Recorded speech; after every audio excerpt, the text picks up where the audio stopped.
Thank you. Hello, everybody out in Facebook land. Welcome to Saturday evening. I'm Corey Gottfried. This is my grandson, Isaiah. Hi. Isaiah has agreed to kind of hang out with me while I share some of my story with you. This is the Adventures of Jaz, and I came out with it recently, published it recently, with the help of Linda, who's my partner in everything, and Jane Burchard, who illustrated. She did amazing illustrations. So we're going to start. Everybody get comfortable, grab the kiddies, and we're going to start right in. Are you ready? Yeah. Okay. The Adventures of Jaz, arriving on Earth.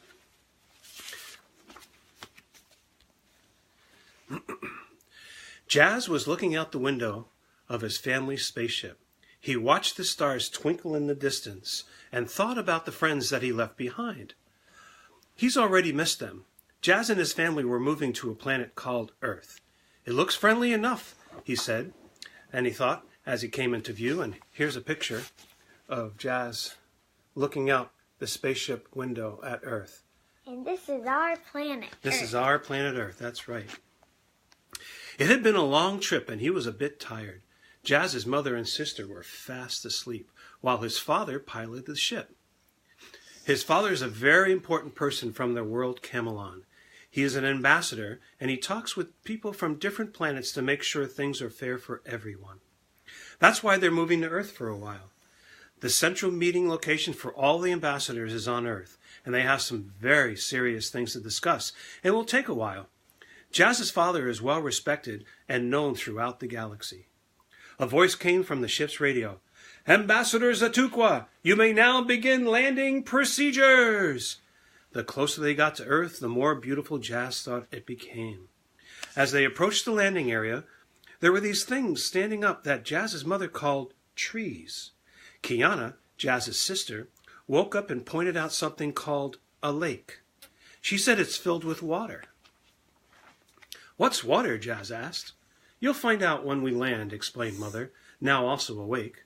"There's a lake close by to our new home." "Maybe we can explore it together," said Kiana. Kiana is older than Jaz. She learned about Earth her last 2 years in high school. She brought along some books that show her many things. Jaz can't wait to look around. He gets very curious about things and places. Father then said, "Check your seatbelts, everyone. We're almost on the ground." Wait, you forgot something. It says about new things and places. Oh, you're absolutely right. Thank you for the correction. 5, 4, 3, 2, 1. Touchdown! Touchdown! A perfect and safe landing. Jaz's father's a very good pilot. Now that they were on the ground, Jaz could see a lot of things up close. The trees are a lot taller than he realized. "Mother, may I go exploring?" asked Jaz. "Yes, you may, but stay close to the house. We'll be having dinner very soon." Father and Mother started carrying the luggage into the house. Kiana had her suitcase and went to check out her new room. The moving company came yesterday and had carried their furniture and boxes into the house. Jaz was more interested in looking around outside. He went up and touched one of the trees. It had a rough surface.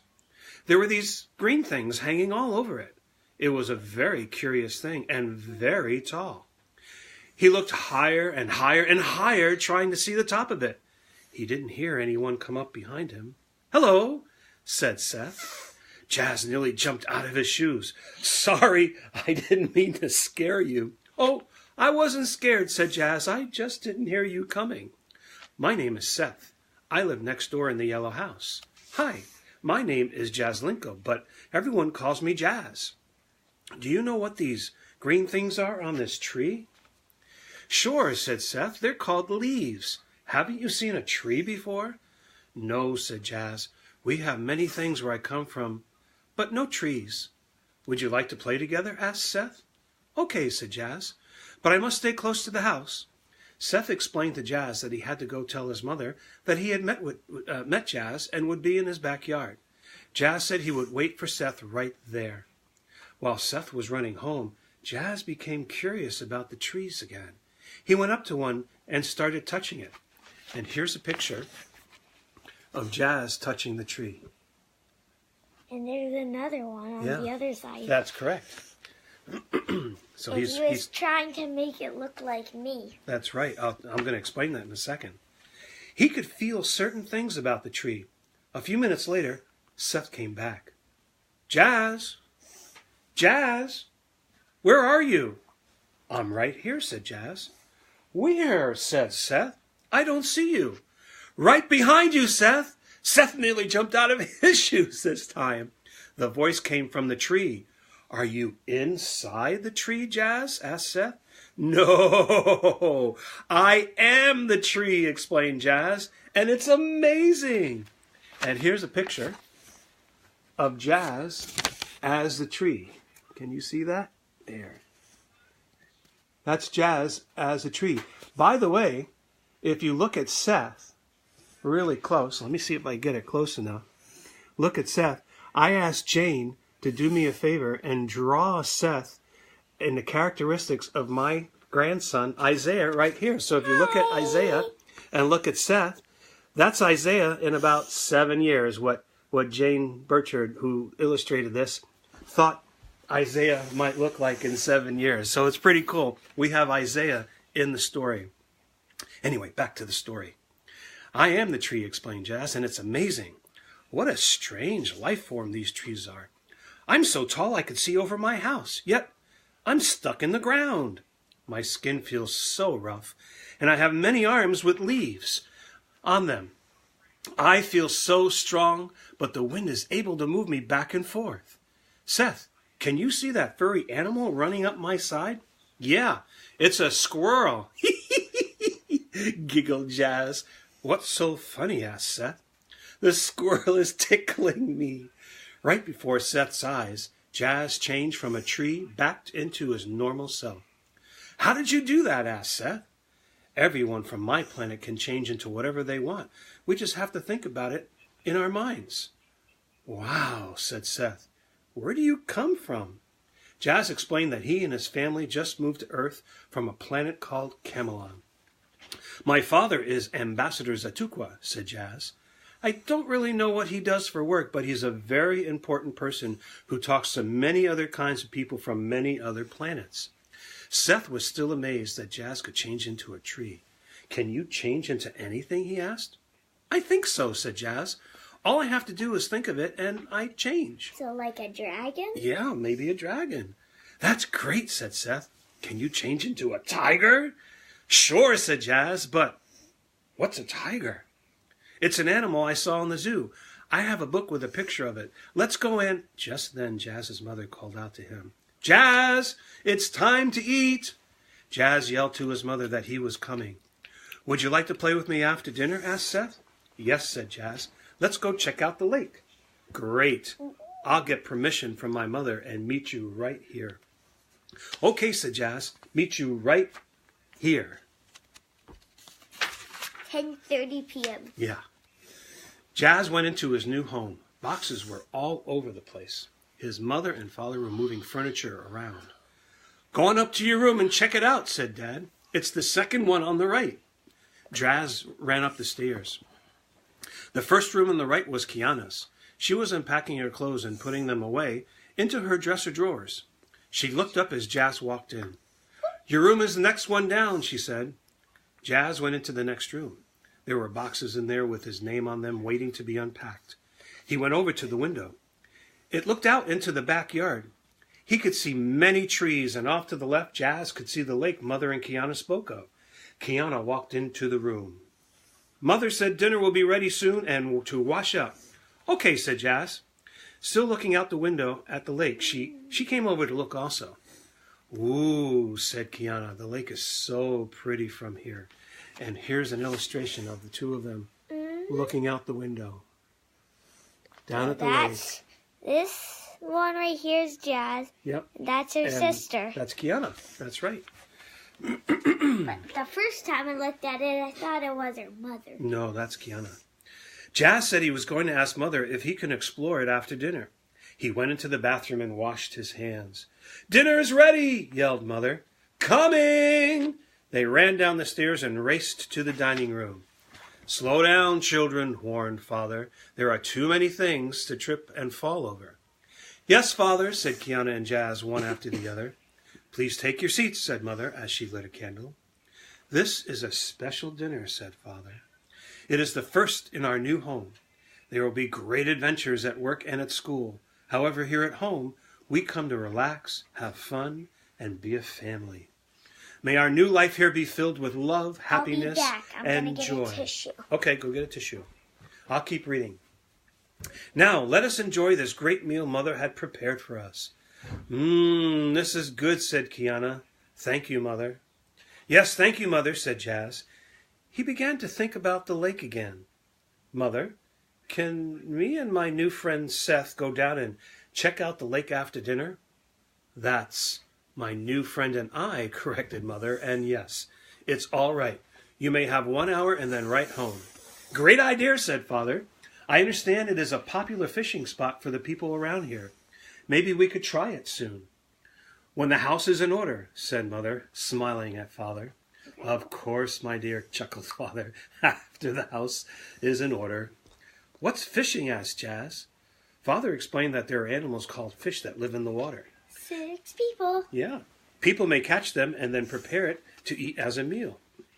They are said to be quite tasty and good for you.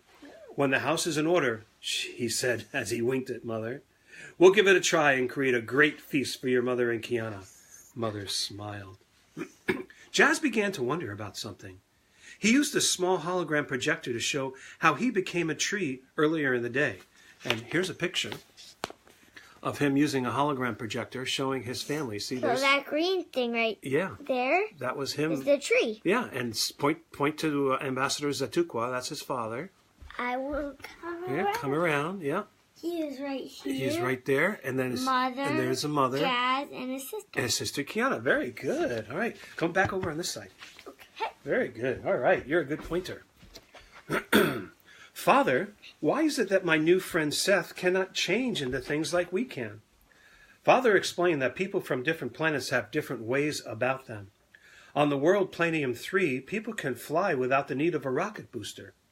The people of planet Telephonia are able to speak to one another by just using their minds. The people on this planet are special in their own way, and you will learn much as we live among them. Speaking of learning, said Mother, your school is not far from here. We could stop by on our way home, on our way to the store tomorrow, and see if you'd like. Jaz thought that would be a good idea. Kiana said she was going to check out the local shopping mall. Father said he needed to go to his new office and report in. After dinner was done, Jaz and Kiana cleared the table. I'll do the dishes tonight, said Kiana. It'll be your turn tomorrow. Bye, Mother. Bye, Father, yelled Jaz as he ran out the door. 1 hour, Jaz, yelled Mother after him. Seth was waiting in the yard. Let's go, said Jaz. Off they ran down the path to the lake. It was a lot larger close up. Lots of new sounds and smells. Seth picked up a stone and threw it across the top of the water. It hopped 7 or 8 times and then dropped in. Seth called it skipping the rock. Skipping the rock. Yep. Jaz tried it, but it only went 3 hops. Look for smooth, flat stones, Jaz. They're the best, said Seth. Jaz looked around and picked up what he thought was a real good one. Just as he was about to skip it, it moved in his hand. It tickled him a bit as he looked at the stone in his open hand. All of a sudden, a tiny head popped out of it, and just as suddenly back in again. Jaz was startled and dropped the stone in his hand. Here's a picture of what was in his hand. And the Jaz thinks it's a rock. He thought it was a rock. He was about to skip it across the water. But now he doesn't know what it is. No, because he says, "What is that?" asked Jaz. But it's a turtle, actually. That's right. If you don't know. And then Seth goes, "What is what?" That, pointed Jaz. All of a sudden, a small head came out of the stone, and so did 4 little feet and a tiny tail, and it ran off towards the water. Oh, that, said Seth. That's a turtle. It likes to walk on the land and swim in the water. Turtles are great swimmers. It hides inside its shell when frightened. I almost skipped it across the water, said Jaz. I don't think the turtle would have liked that, said Seth. Jaz watched it closely as it made its way into the water and disappeared. Then, out of nowhere, came a big splash, causing the water to come right up out of the lake and covered Jaz and Seth. They stood there half-drenched, wondering what caused it. All of a sudden, a medium-sized rock flew past them and fell into the water. Splash! And again they were drenched. Standing at the edge of the lake, soaked, they looked around to see what caused it. They saw no one, but then Seth heard a muffled sound come from the bushes. Jaz whispered, "What is that?" "I don't know." "Who's back there?" yelled Seth. "Ha ha ha ha!" laughed the voice out loud. "Ha ha ha ha! I got you good, Seth." And up stood Rodney with a big grin on his face. "I'll get you, Rodney," yelled Seth. Seth and Jaz ran after Rodney, but he ran around to the other side of the bushes. He ran along the lake, but Seth and Jaz were closing in fast. Rodney tried to cut back. Seth and Jaz split up and cornered Rodney in front of the long boat dock. Rodney quickly ran onto the dock. "We have him now!" Seth shouted. They chased Rodney all the way down to the end of the dock. Rodney turned to try and cut back, but he slipped on the wet boards and over he went into the water. Seth started to laugh. "Ha! Serves you right," he said. But Rodney wasn't laughing anymore. His arms were flapping every which way, and he could not keep his head above water. "Help! I can't swim!" yelled Rodney. Seth was stunned and didn't know what to do. Jaz stretched out his hand but couldn't reach Rodney. And here's a picture of what's going on. So Rodney's in the water. yeah. So the hands that are Yep. booming out of the water is That's Rodney, yeah. Then that's Jaz. Trying to That's reach him. me named Seth. Right. They're trying to reach him, but they didn't know what to do. All right, come back around the other side. So Jaz stretched out his hand but couldn't reach Rodney. "What do we do, Seth?" asked Jaz. I don't know," stuttered Seth. "I can't swim either." Jaz, too, had never learned how to swim. Then Seth said, "Wait here, Jaz. I'll go get help." As Seth began to run off, Jaz said, "Wait, I've got an idea." And that's all we're going to read for tonight. And the picture was he turning into a turtle. Don't tell them. That's a secret. They have to get the book to read it. Too bad. Yeah. Anyway, thank you all for sitting in with Isaiah and I and reading some of my story. Have yourself a great rest of your Saturday night. We'll see you around. Bye-bye. Bye-bye. See ya.